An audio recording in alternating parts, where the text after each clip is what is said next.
Ian Bremmer, I'm going to go to one statistic now in the Wall Street Journal, Federation of American Scientists. Russia has 1,674 deployed strategic weapons pointed at Europe and other points as well. Brief us on the nuclear risk that we face this morning. Look, this is the most powerful rogue regime on the world stage today by a very long margin. And Putin, who is facing unprecedented pressure from a disastrous war on Ukraine that he has been fighting ineffectively for the last nearly year and a half, now also faces unprecedented challenge domestically to his own power over the last 48 hours, by far the worst 48 hours since he became president of Russia.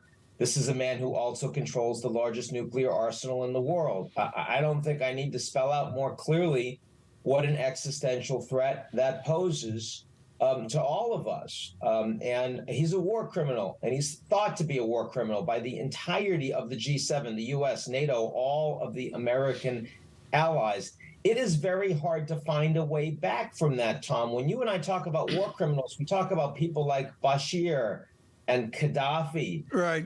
And those are people that Milosevic, those are people that end up dead or in prison. But, you know, the only way to get from here to there with Putin involves an enormous amount of danger. And Right. that's why the story with Mr. Prigozhin this weekend was so important. Ian, with your European Eurasia Group coverage, and I'm going to go back, I'm going to pick two presidents, and this is not political, folks, but the angst over Dick Cheney years ago and some of the angst of the military over President Trump.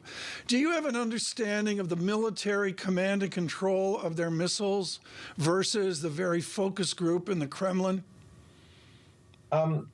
Look, I think that we have greater concern about the disposition, not just of Russia's nukes, but also its biological capabilities and its criminal cyber gangs, who are the strongest and most capable of any country in the world. And that's all been, marshaled through Russian state power.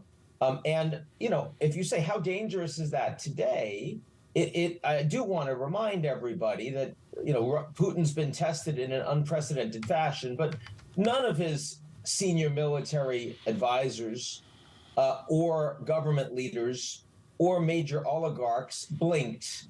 None of them defected. None of them came out against Putin and his regime as Prigozhin and Wagner were marching on to Moscow, largely uncontested over the course of the weekend. Hold on a second. I don't think we have a reason to believe that there's a challenge to that today, but it's absolutely uncertain going forward. Do you think that Russia is more or less risky with Vladimir Putin still at the helm of this statehood, given that he is a known entity?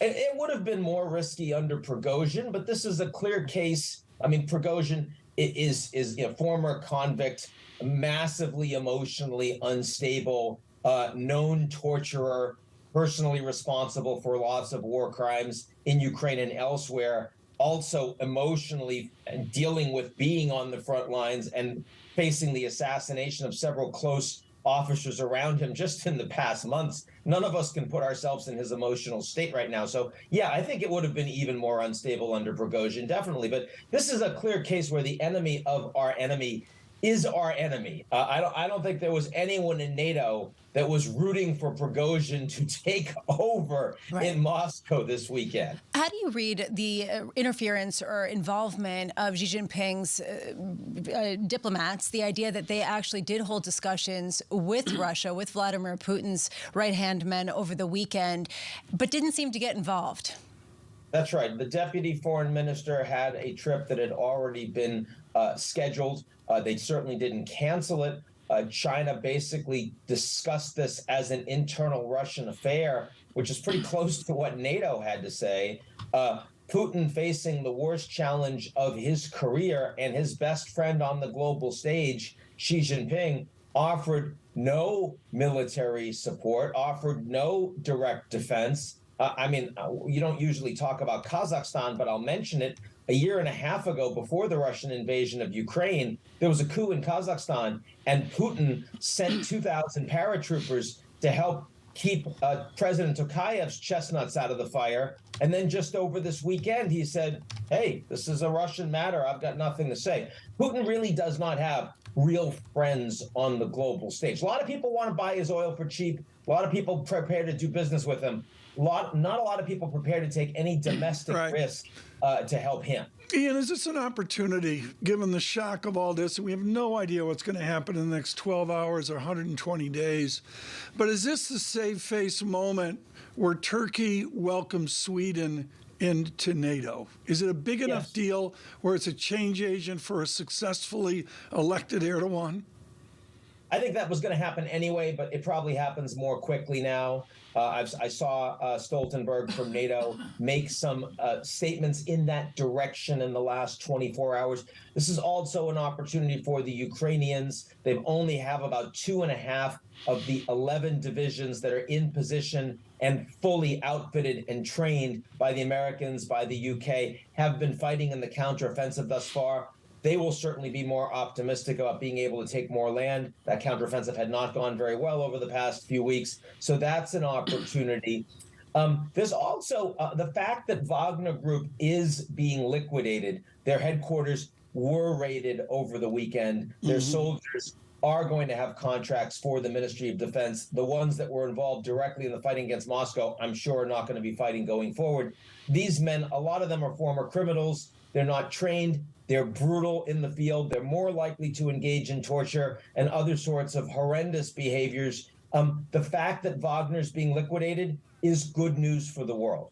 It's for Russia, for Ukraine, but also for countries like Mali and like Libya, where the Central African Republic, where they've been operating. It's a very good thing that the world's most powerful paramilitary organization with no oversight other than Putin is gone today. That's a good thing.